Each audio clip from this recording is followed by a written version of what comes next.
گھر والوں کے ساتھ اچھا سلوک کرنا یہ کتنا امپورٹنٹ ہے.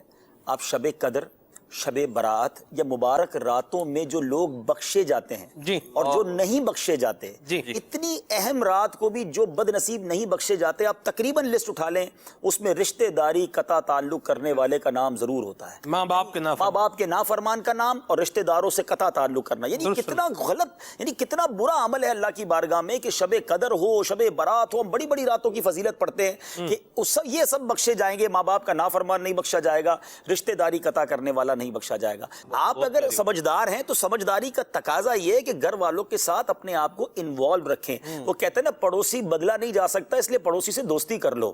تو گھر والے بھی بدلے نہیں جا سکتے، گھر والوں کے ساتھ اپنے آپ کے ان کے مزاج کے مطابق ڈھالنا ہی پڑے گا. بھائی سے نہیں بنے گی تو بھائی کو کاٹ دیں گے، بہن سے نہیں بنے گی تو بہن سے دور ہو جائیں گے. یہ میرے ساتھ سے رہنے والے ہیں، مجھے ان کے ساتھ ایڈجسٹ ہی ہونا پڑے گا. تو بہتر ہے کہ ایڈجسٹمنٹ جلدی کر لی. مدینہ